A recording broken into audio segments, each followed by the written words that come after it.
걔도 날 보고 있었어. 우리 집이 지도가 다 공유돼, 구글 지도 다 그거 해놨거든. 위치 공유해놨거든. 나만 걔를 본다고 생각했어, 나는. 내가 이렇게 학원에 이렇게 있다 보면, 이렇게 가끔 한 번씩 들여다봐. 그러면 이제, 어디에 있는지 대충 알지.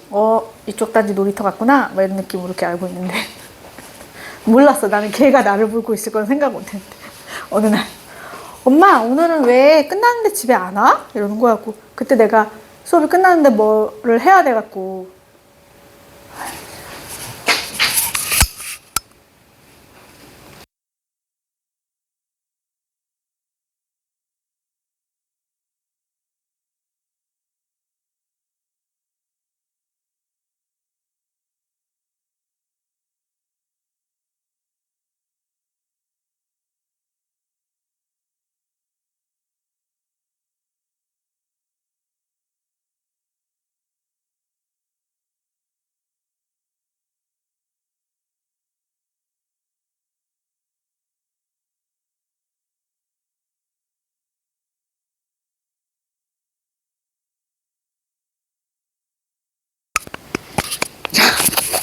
자, 아무튼 가봅시다. 그래서 지구의 과거의 기후 연구는 뭐 이렇게 하고, 지구의 기후는 이러한 요소들이 원인이 되어 변화해 왔다. 그렇다면 지금 현재 우리가 얘기하는 문제점은 뭐냐? 지구온난화죠? 그죠? 근데 나 이것저것 펴놓고 있으니까 정신 하나도 없네. 지구온난화 맞네. 지구온난화 써봅시다. 이걸 써야 돼? 왜? 안 써도 될 것 같은데. 자, 지구온난화는 궁극적으로 무엇이 원인이 되어 벌어진 일이냐? 온실효과가 증대되어 벌어진 일이잖아요. 그지? 온실효과가 너무 커져서 벌어진 일이에요. 그죠? 그러면 이제 온실효과가 뭔지부터 하셔야 되니까. 온실효과는 대기가 말 그대로 온실의 역할을 해주어서 지구의 평균 기온이 햇빛을 받을 때나 받지 않을 때나 적정 수준을 유지하는 거야. 대기가 없으면요, 평균 기온이 어마어마하대요. 그러니까 햇빛을 받을 때하고 받지 않을 때 온도차가 많이 나고, 그리고 아무리 결국 그래서 이제 열평형을 이루어서 온도가 적당한 수준을 이르라 한지라도 그 평균 기온이 영상이 아니야. 다 영하권이야. 영하 15도인가 뭐 그랬었던 것 같아. 그래서 그만큼 그러니까 평균이 15도인데 햇빛을 받을 때랑 받지 않을 때 차이도 너무 크니까 생명체가 살기 적합한 환경이 아닌데, 이제 온실효과가 일어나서 대기가 어떠한 역할을 해준 덕분에 지구의 기온이 영상권으로 평균 기온을 유지할 수 있는 거지. 그래서 생명체가 등장하고 이제 살아갈 수 있었다 이렇게 얘기를 하는데, 그런데 그 온실효과를 일으키는 기체가 여러 가지가 있어요. 그걸 온실기체라고 하는데, 누가 있냐면 수증기, 이산화탄소, 메테인, 요즘 프레온가스는 잘 안 하더라. 오존 정도? 이런 애들이 있는데, 그 중에 현재 문제가 되고 있는 게 누구인 거야? 이산화탄소인 거야. 얘가 대기 중에 양이 많거나 한 게 아니고요. 그냥 과거보다 지금 대기 중에 양이 늘어났기 때문에 문제가 되고 있는 겁니다. 그래서 먼저 온실효과가 뭔지부터 합니다. 온실효과를 뭔지 하시려면 우리 이거 혹시 기억나나? 자, 여기가 대기고, 여기가 지표면이고, 여기가 우주야. 그래서 우주에서 태양 복사 에너지가 와요. 그죠? 우주에서 이제 우리한테 오는 태양 복사 에너지를 100으로 기준을 삼으면 그 100 중에 흡수되는 양이 있고요. 그죠? 지표에 흡수가 되거나 대기에 흡수되는 양이 있어요.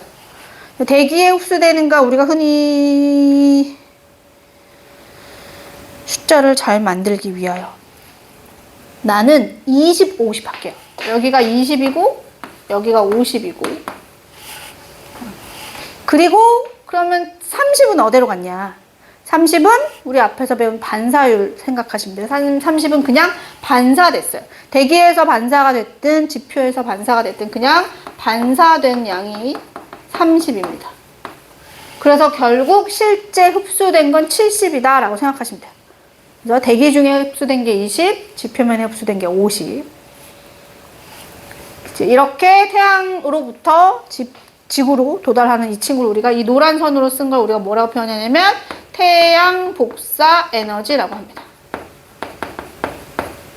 그 선생님은 지금 태양 복사 에너지가 흡수되는 모습을 보이고 있는 거예요.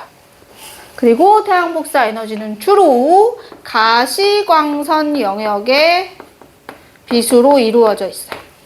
그래서 우리가 햇빛이 있으면 물체를 볼 수 있는 거지. 밤이면 볼 수 없지만. 그리고 이렇게 흡수된 에너지는 다시 방출이 돼요. 반드시.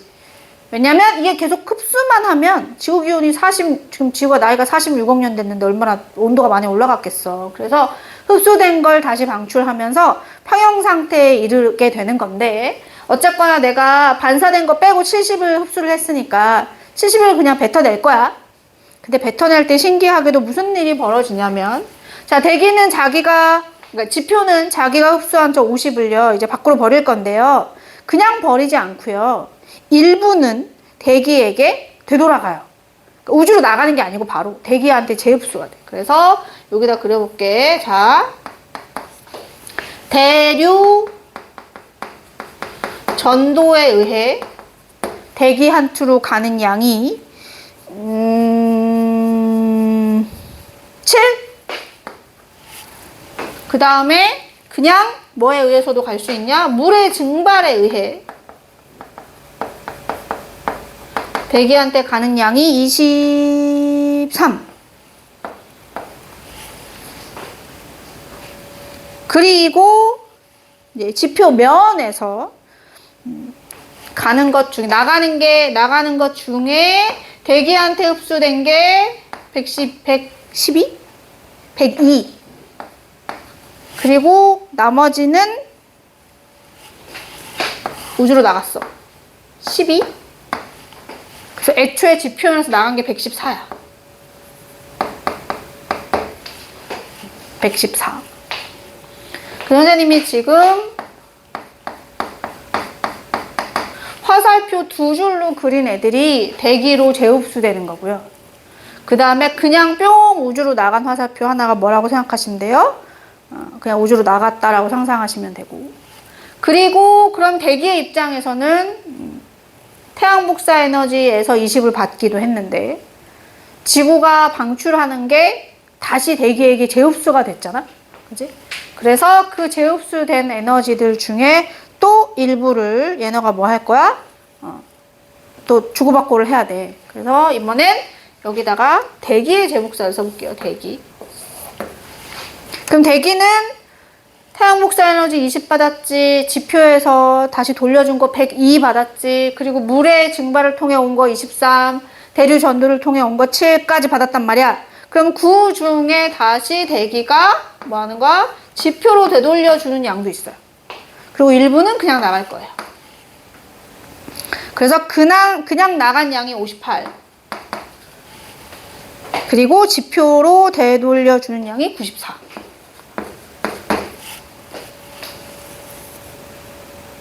그래서 지금 빨간 화살표 쓴 애들을 그냥 전체적으로 다 지구 복사 에너지라고 표현을 할 거고, 지구 복사 에너지는 주로 적외선 영역의 빛들입니다. 그래서 우리가 흔히 이제 그냥 어떤 온도를 가지면 적외선이 방출된다라고 하는데, 어쨌거나 이런 흐름으로. 그래서 여기서 포인트는 대기라는 존재가 에너지를 여기 머물게 하는 거야. 그래서 지구 기온을 적당하게 유지시켜 주는 거지.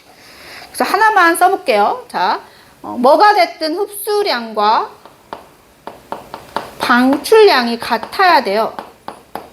그래야 우리가 평형 상태에 도달한다라고 얘기를 하거든.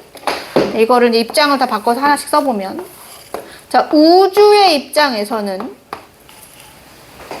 우주로 되돌아오는 양이 여기 12, 여기 58, 그래서 70이에요.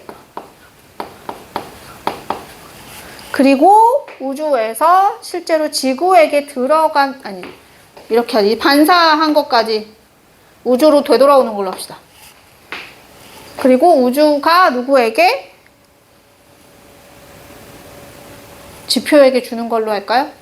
처음에 100을 줬잖아요.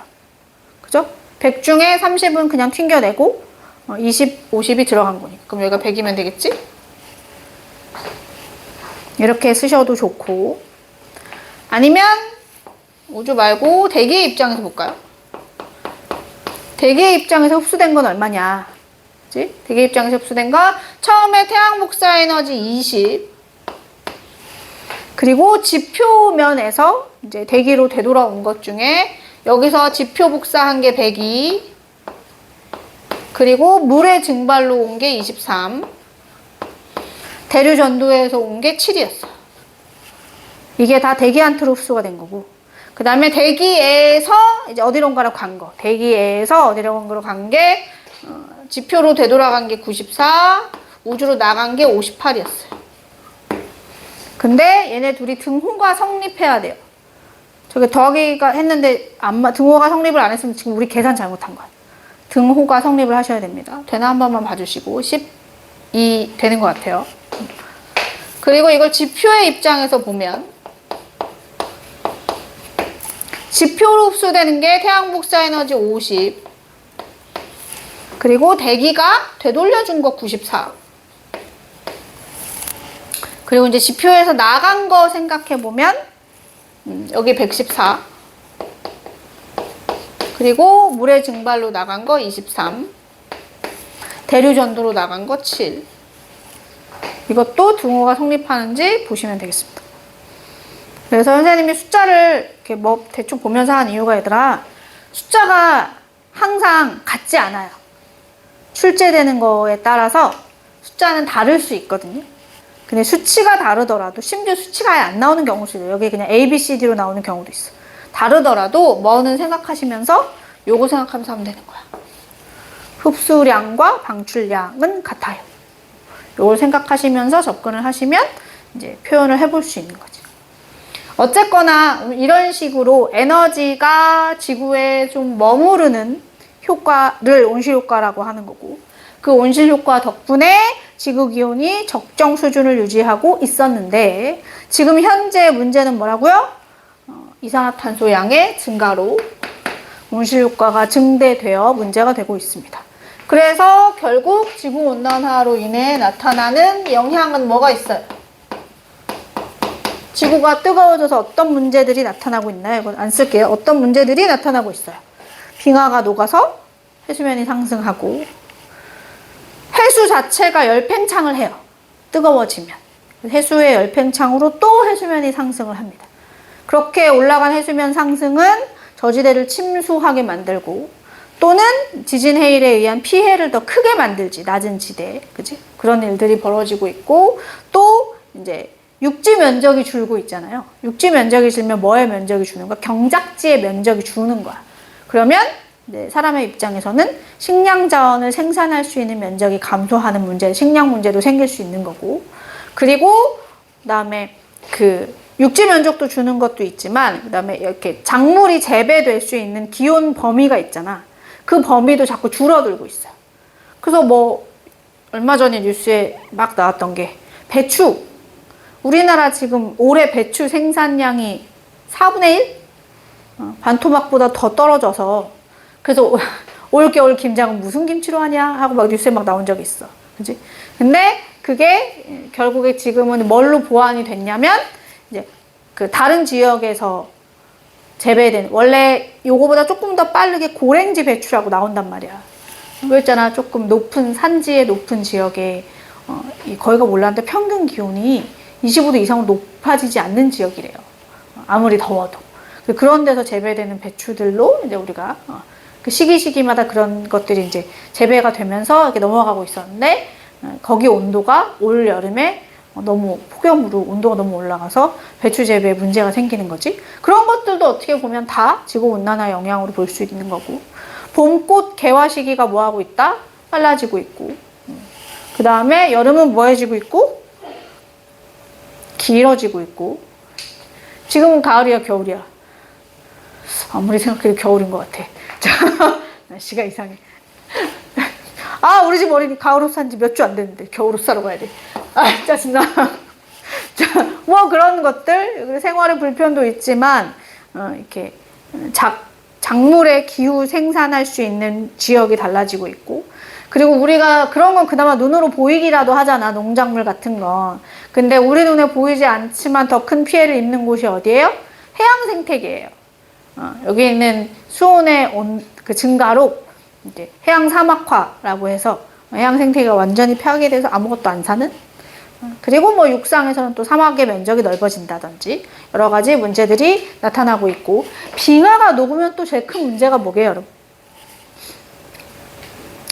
이제 나중에 지구과학 시간에 배우겠지만, 빙하가 녹으면 원래는 그 지금 우리 빙하가 만들어지는 지역이 극지방이잖아.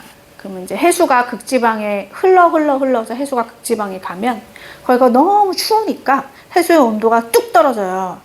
그럼 온도가 낮아진 해수는 밀도가 커지잖아. 그래서 이 해수가 표층이 아니라 심층으로 침강을 해. 그러면 쭉 그럼 말 그대로 표층에 있던 따뜻한 해수가 심층으로 내려가면서 차가워지겠지, 그지? 그러면서 걔가 해저 아래를 막 흐르면서 또 어디 다른 동네에 가서 다시 표층으로 유입이 되는 거야. 이걸 실은 심층순환이라고 하거든. 심층순환이 되게 오래 걸리는 한 바퀴, 그러니까 전 세계를 다 이 심층순환 한 바퀴는 되게 오래 걸리는 순환이야.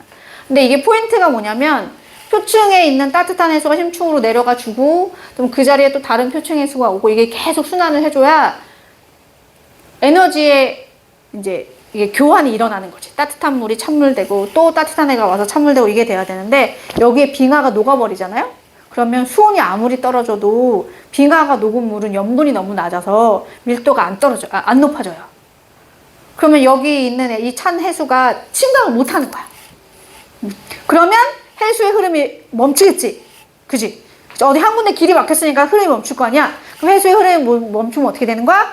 위도에 따른 에너지 균형이 안 맞는 거야. 저위도는 너무 덥고 고위도는 너무 춥고 이런 상황이 만들어지는 거지. 그래서 우리가 단순히 빙하가 녹는 게 뭐요? 라고 생각할 수 있지만, 실제로는 그 어마어마한 해수의 흐름을 그 빙하의 용해가 이제 멈춰버리게 되면 그로 인해 또 벌어지는 다른 일들이 또 문제가 생기게 되는 거지. 그래서 지구온난화로 인해 벌어지는 여러 가지 문제점들이 있기 때문에 뭐 해야 돼요? 해결하셔야 되죠. 자, 대책이 뭐예요? 착한 일 뭐 있어? 환경 오염을 줄이셔야 되고, 내가 맨날 얘기하잖아. 아침에 눈 뜨면 뭐부터 한다? 메일함 열어서 스팸 메일부터 지워. 그지? 스팸 메일부터 지우라. 스팸 메일이 저장이 되어 있는 건 어딘가 서버가 돌아간다는 얘기고, 그럼 그게 돌아가려면 전기 에너지를 써야 돼. 그럼 내가 그 메일 하나를 지움으로써 에너지를 안 써도 되잖아요. 그럼 전기를 생산을 안 해도 되잖아? 그지? 그러면 화석연료를 덜 태워도 돼. 그럼 이산화탄소 배출량이 줄어들 거란 말이야? 그죠? 그러니까 메일함에 스팸 메일을 지우세요. 난 또 지금 몇 시간 새에 엄청 쌓였을걸? 야, 무슨 맨날 지우는데 매번 한 30개씩은 올라오는 것 같아. 내가 아침마다 지우거든? 그것 말고 별로 할 수 있는 게 없어. 그리고 또 하나는 햇반을 먹지 않습니다. 뭐 이런 거. 자, 햇반을 먹지 말자. 뭐 이런 거. 플라스틱 용기 안 나오게. 너네 햇반을, 그 플라스틱 용기는 재활용이 안 돼요. 우리 왜 생수 있지? 생수. 투명한 페트병. 그건 재활용이 돼요. 왜냐면 똑같이 우리가 같은 플라스틱이더라도 생수병 플라스틱은 한 가지로 만든 거야. 한 가지의 플라스틱. 그래서 얘를 그냥 녹여서 다시 하면 돼. 근데 햇반 플라스틱 용기는 여러 가지가 합성되어 있어. 그래서 이거를 만약에 재활용을 하려면 녹여서 그 합성되어 있는 플라스틱 종류를 다 분리를 해서 사용을 해야 되거든? 분리하는데 돈이 더 들어. 분리하는데 에너지가 더 들고. 그래서 재활용 실은 하지 않아요. 햇반은 그냥 태운대요. 햇반 용기는. 그래서 그런 문제들이 있어. 햇반을 먹지 않습니다. 뭐 그런 소소한 것들? 옷을 사지 않습니다. 뭐 이런 거? 찢어서 아주 해질 때까지 입자. 뭐 이런 거? 그지? 그런 것들이 다. 청바지 하나 만드는데 물을 얼마나 쓰는 줄 알아? 나 진짜 듣고 깜짝 놀랐다. 청바지 하나 만드는데 물을 엄청 써요. 그 하나 색깔 빼고 하는데. 그래, 우리가 옷 사는 것도 다 얘가 당연히 만드는데도 비용이 들겠지만, 얘를 결국에는 상품화 하는 데까지 세척을 해야 되잖아. 세척하는데도 물 소비가 엄청 나거든?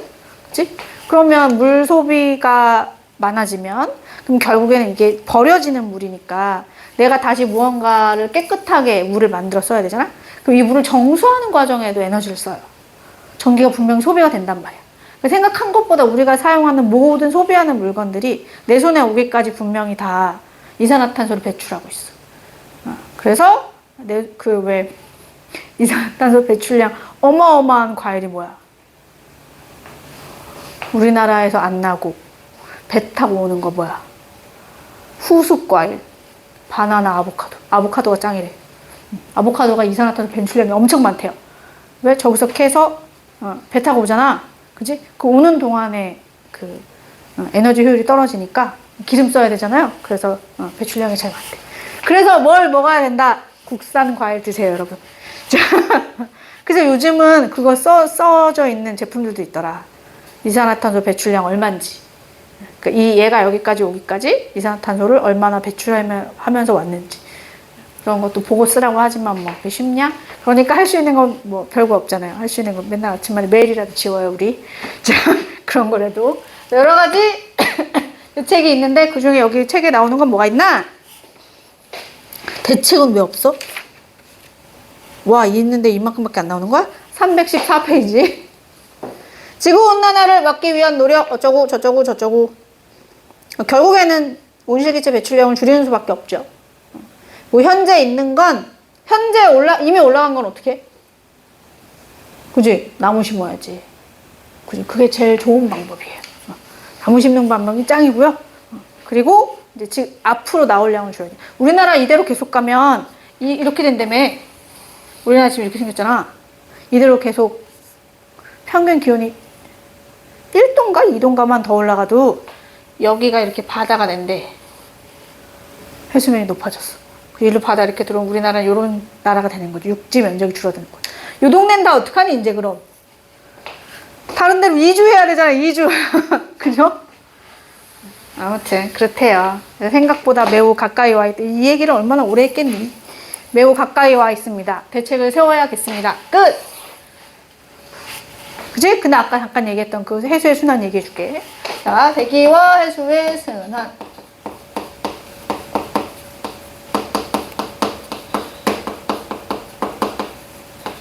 자, 지구는 다 그려 할 수 있어. 지구는 둥글대요. 원래는 이제 기울어져 돌지만 똑바로 서 있는 걸로 대충 그립시다. 자, 위도 30, 60, 90, 남반구 30, 60, 90 이렇게 씁니다. 여기가 0. 자, 지구는 둥근 관계로 저위도에 흡수되는 태양 복사 에너지가 고위도에서 흡수되는 태양 복사 에너지 양보다 많대요. 그죠? 그래서 햇빛이 이렇게 들어온다고 하면 여기는 햇빛이 많이 들어오고 저기는 덜 들어온단 말이야. 그래서 여기는 그 태양 복사 에너지에 의해 달궈져서 공기가 뜨거워져. 그럼 여기는 상대적으로 찬 공기가 생기겠지. 따뜻해진 공기는 상승해요, 하강해요? 네, 올라가야 돼요. 가벼우니까. 찬 공기는 상승해요, 하강해요? 내려놔야 된단 말이야. 근데 이제 원래 여기다 이렇게 그려야 돼. 여기가 하늘이니까. 못 그리니까. 이렇게 할게요. 상승 기류가 생겨요. 여기는 하강 기류가 생깁니다. 그러면 상승하고 여기 공기가 없잖아. 이걸 우리가 저압대라 그래요. 저기압. 자, 공기가 저기압이 배치가 되는 거고. 여기는 하강해서 여기 자꾸 공기가 쌓이겠죠? 여기를 고기압이라고 표현을 해요. 그래서 공기는 고기압에서 저기압으로 뭐 하면 돼요? 흘러갈 거예요. 그래서 얘가 이렇게 흘러온다? 이렇게 흘러 내려오는 거야. 어디로? 저위도로. 근데 이게 오다 그냥 이제 예쁘게 왔으면 좋겠는데 아쉽지만 지구가 또 뭘 하는 바람에? 자전을 하는 바람에 얘가 내려오다가 방향을 슬렁슬렁 꺾어서 자, 이렇게 내려오시다가 미처 못 내려가고 다시 하늘로 올라가요. 얘는 여기서 이렇게 내려가서 이렇게 내려올 거고. 그래서 가운데에 이런 흐름이 하나 더 생겼어요. 그래서 여기 지금 이렇게 내려가는 거야. 여기서 올라가서 하늘에서 내려가서 이렇게 내려오는 거고. 그지? 그 다음에 여기는 하늘에서 내려와서 이렇게 올라가다가 여기 다시 이렇게 한 바퀴 도는 거야. 계속. 그리고 여기는 이렇게 내려와서 올라가서 하늘에서 이렇게 내려가서 다시 이렇게 왔다 갔다. 이렇게 순환을 하는 거죠. 한 바퀴, 요 한 바퀴를 계속 도는 거고, 요 한 바퀴를 계속 도는 거고, 요 한 바퀴를 계속 돌고 있는 거야. 이걸 뭐라고 하냐? 대기의 대순환. 대기 대순환이라고 하고, 대기 대순환이 나타난 이유는 뭐예요? 라고 물으면 뭐라고 해야 돼? 위도별 에너지 불균형. 그지? 저위도와 고위도 사이의 에너지가 균형이 맞지 않아서. 그리고 더하기 지구자전. 이 두 가지 이유로 대기의 대순환이 몇 개가 생겼어요? 3개가 생겼어요. 북반구 3개, 남반구 3개, 어쨌거나 3개씩 생겼어요. 이 각각의 순환의 이름은 아셔야죠? 얘를 헤들리 순환, 얘는 페렐 순환, 얘는 극순환이라고 합니다. 헤들리 순환, 페렐 순환, 극순환. 그리고 남반구도 똑같아요. 남반구는 잘 안 나오지만 그래도 혹시나 이렇게. 그래서 쟤도 헤들리, 페렐, 극순환 똑같이 나옵니다. 그래서 요거를 그래프로 그리면 이렇게도 나와요. 여기가 적도, 여기가 북반구, 남반구로 할게요. 자, 태양 복사 에너지가 들어옵니다. 당연히 저위도가 많이 들어와요. 노란색으로 써? 저기다 노란색으로 했구나 내가 지금. 그죠? 저위도가 많이 들어오고, 노란색이 태양 복사, 흡수되는 태양 복사 에너지.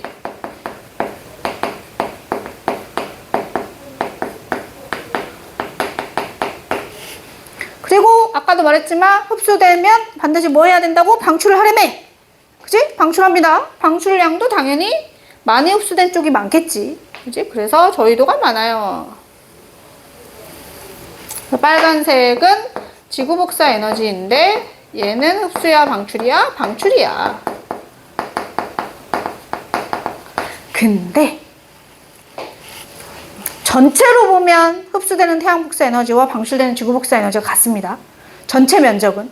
그러니까 지금 이 그래프에서 빨간 선 아래 면적이랑 노란 선 아래 면적이 같아요.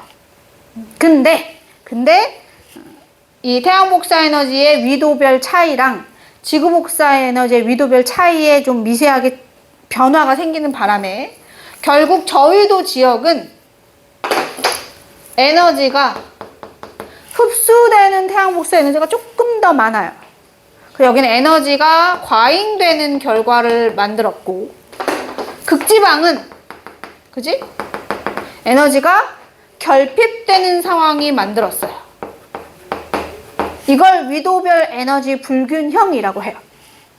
그래서 이 맞지 않는 불균형 때문에 저위도에 넘치는 에너지를 고위도에 모질란 쪽으로 갔으면 좋겠어요. 그러면 균형이 맞잖아요, 좀. 그지? 그래서 이 에너지의 이동을 누가 해줄 것이냐? 그죠? 그게 바로 지금 방금 한 대기의 대순환, 그리고 앞으로 얘기할 해수의 순환, 태풍 같은 것들이 위도별 에너지 불균형을 맞춰줄 겁니다. 그래서 어쨌거나 지금 이 그래프는 위도별 에너지 불균형을 보여주는 거고, 그 불균형을 해소해주는 친구가 뭐냐? 저위도에 남는 에너지를 고위도로 옮겨줌으로써 불균형을 해소해주는 게 앞으로 하게 될 대기의 대순환이라든가 또는 해수의 순환이라든가 그리고 태풍 같은 것들이 에너지 불균형을 해소해주고 있습니다. 우리 이 교과에서는 대기 대순환과 해수의 순환만 나오죠. 자, 그래서 대기 대순환을 하게 된 거예요. 헤들리 순환, 페렐 순환, 극순환. 자, 그러면 우리가 여기서 중점적으로 봐야 되는 건 어디만 보시면 되냐면요. 저 하늘 위 말고요. 지표 부근을 지속적으로 부는 바람의 방향을 보십니다. 자, 여기 헤들리부터 볼게요. 헤들리는 북반구 위도 30에서 저위도 방향으로 이렇게 내려오는 바람이야. 그런데 얘가 오시는 길에 휜다 그랬어요. 지구 자전의 영향으로. 그래서 진행 방향의 오른쪽으로 휘면 돼요. 바람의 입장에서 진행 방향의 오른쪽으로 휘어가겠습니다. 자, 얘 이름은 북동무역풍. 남반구는 진행 방향의 왼쪽으로 휘어요. 그래서 남동무역풍.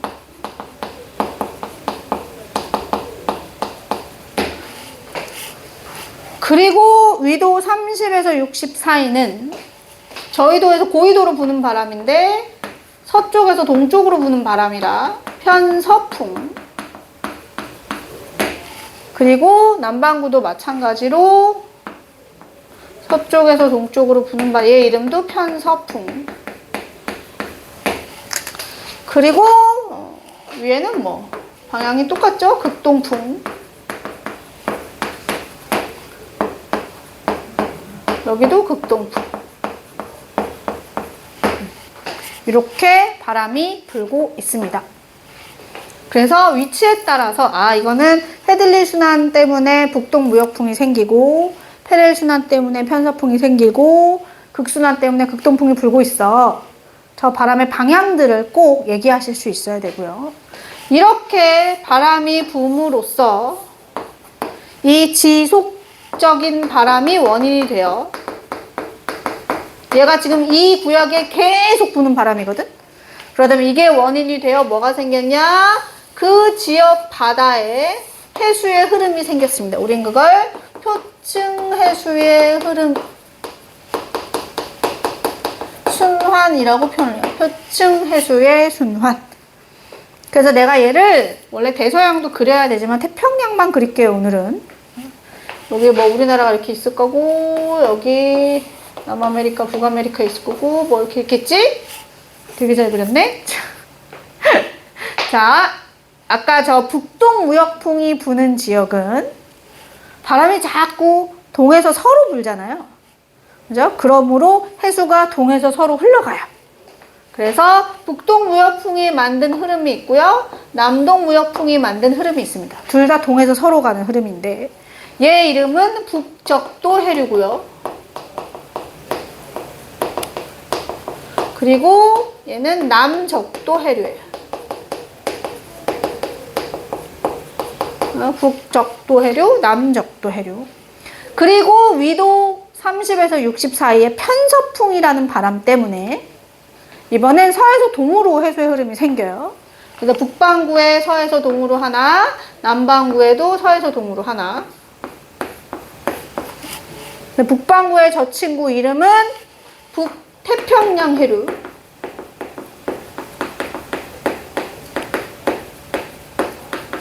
그리고 남반구에 선생님이 굳이 이렇게 그리고 이거 남극을 도는 애거든. 남극 순환류.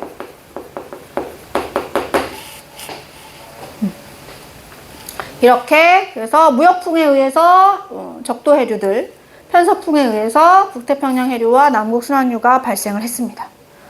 그리고 이렇게 북적도 해류가 가다 보면, 남적도 해류가 가다 보면 대륙을 만납니다. 대륙을 만나면 얘네가요, 뚫고 가는 게 아니고 경로를 꺾어요. 그죠? 그리고 또 북태평양 해류도 가다 보면 아메리카 대륙을 만나니까 경로를 꺾습니다. 그래서 지금 선생님이 빨간 분필, 보라 분필로 쓴 애들은 바람이 직접적인 원인이 된 건 아니에요. 바람 때문에 생긴 흐름이 가다가 대륙을 만나서 경로를 바꾼 거예요. 그래서 얘네들도 이름이 있겠죠. 이 친구 이름은 쿠로시오 해류이고, 엘니뇨, 아니야, 할 수 있어. 나는 할 수 있다. 동 오스트레일리아 해류이고,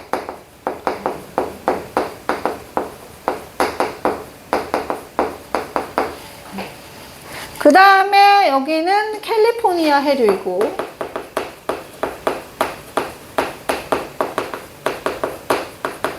얘는 페루 칠레 해류입니다.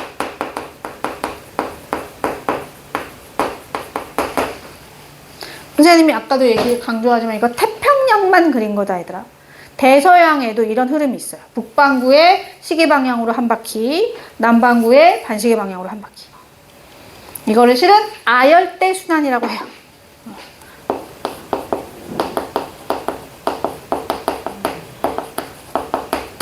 실은 다 안 그랬지만 여기 열대 순환도 있고 아한대 순환도 있는데 주로 통합과학에서는 아열대 순환만 나와서 이것만 해볼 겁니다. 우리가 짝지으셔야 되는 건 위도별 에너지 불균형 때문에 대기의 대순환이 생겼고 그 대기 대순환이 만들어낸 지속적인 바람으로 표층해수의 흐름이 만들어졌다. 연결이 되시면 돼요. 그리고 방향에 유의하시면서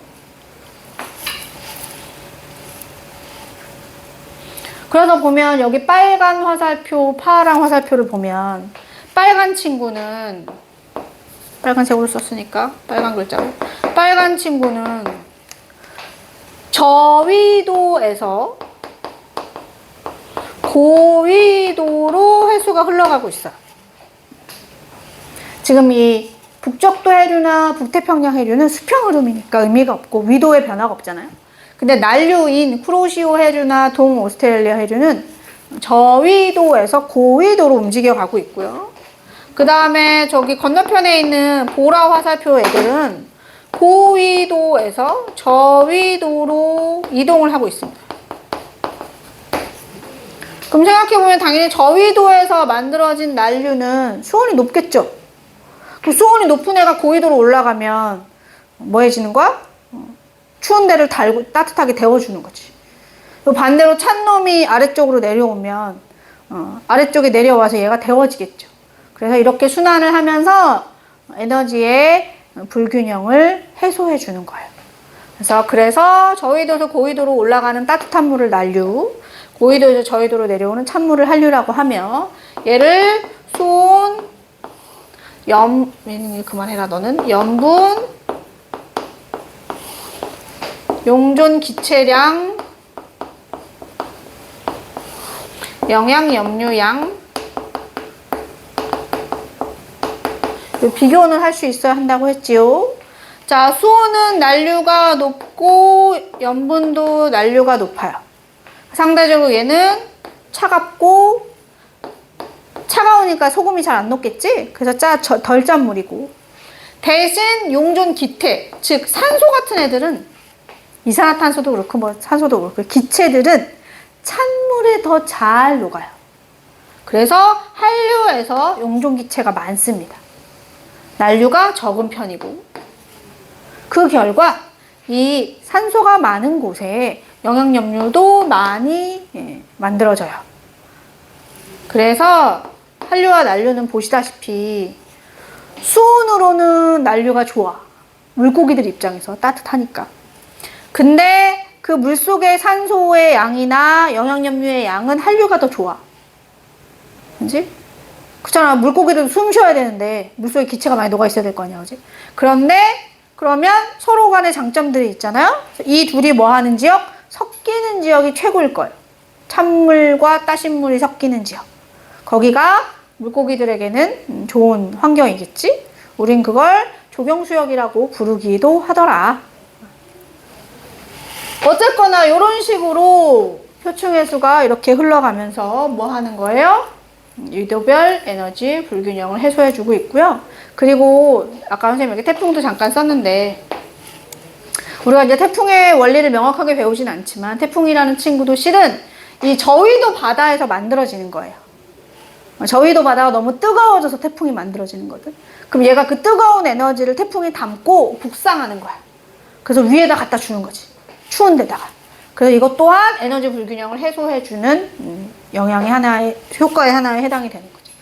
근데 이제 지금의 문제는 지구온난화 때문에 해수의 수온이 너무 올라가서 태풍의 발생 빈도가 너무 많아졌고 그 다음에 태풍이 북상을 하더라도 세력이 약해지지 않아요. 그러다 보니까 이제 육지에 올라왔을 때 더 피해를 크게 주는 거지. 어쨌거나 이런 걸 우리는 대기와 해수의 순환이라고 표현을 합니다. 할 수 있을까 여기다? 그리고 남은 게 뭔데? 엘니뇨 라니냐인데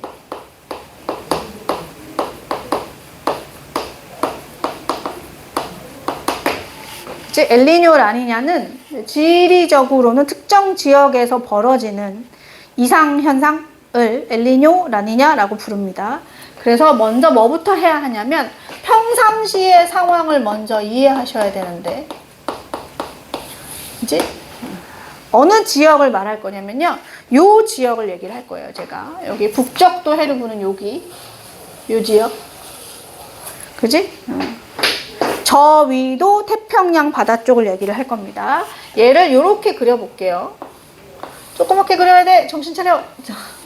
크게 그리면 안 돼. 여기가 동태평양이야.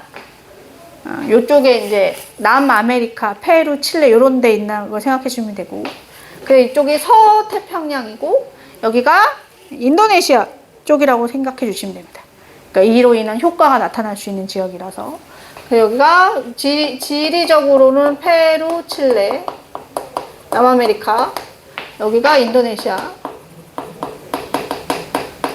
평상시에 이 동네는요, 무역풍이라는 바람이 불어요.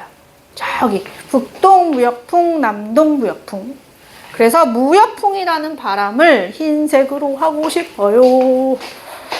하고 싶어요. 하나만 필요한 거였는데. 자, 무역풍이라는 바람이 불어서 어디로? 그치, 이렇게 바람이 불잖아? 그래서 결국 그 밑에 있는 따뜻한 해수도 북적도 해류, 남적도 해류가 이렇게 흐르니까 해류의 흐름이 생겨서 따뜻한 해수가 서쪽으로 치우치는 효과를 줘요. 여기 빨간 게 따뜻한 해수예요. 그지? 그래서 동쪽 바다에서는 무슨 일이 벌어지냐? 표층에 따뜻한 물이 서쪽으로 가버렸으니까 여기가 빈단 말이야. 비어있는 자리를 더 해저의 깊은 곳에 있는 찬 해수가 올라와서 채워요. 이걸 용승이라고 합니다. 용승. 찬 해수에 용승이 일어나요.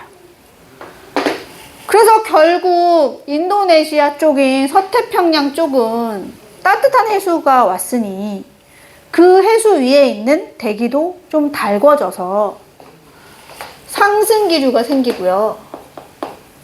그죠? 상승기류. 뜨거운 공기는 상승하기로 했으니까. 그리고 반대로 동태평양 쪽은 찬해수의 용승으로 수온이 좀 낮아져서 하강기류가 생겨요.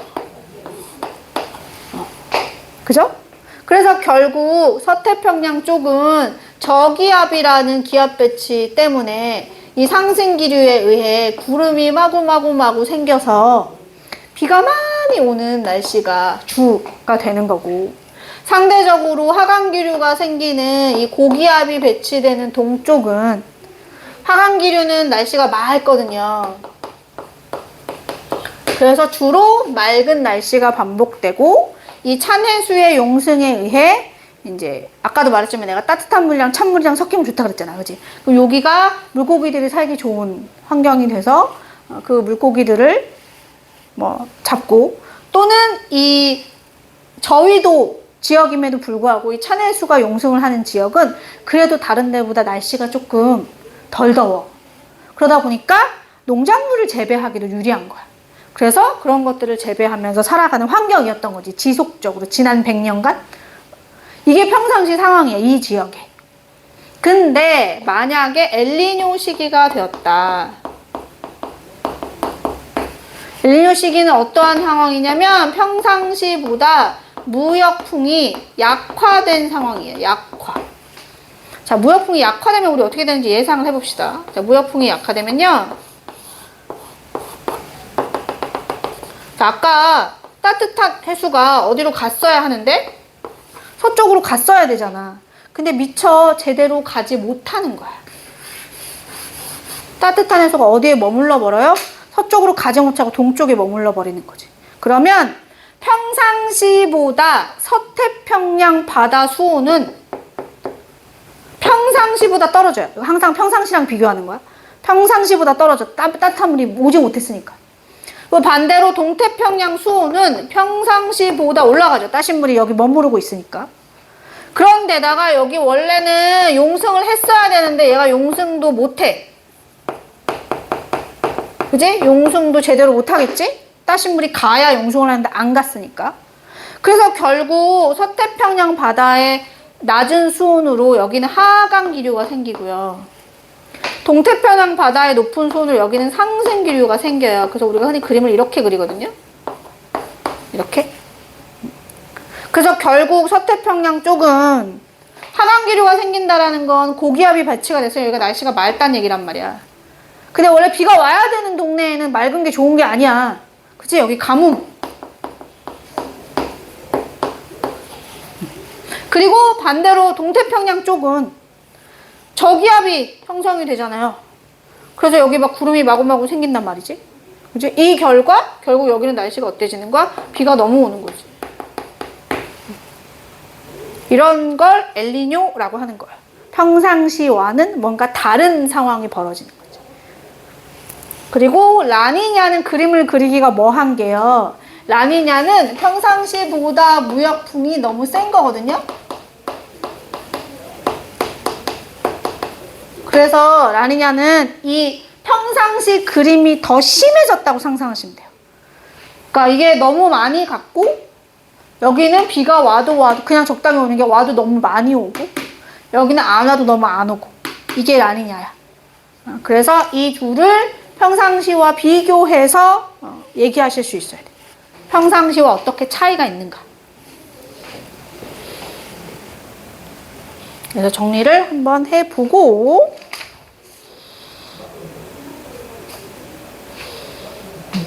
얘기를 또 해보도록 할게요.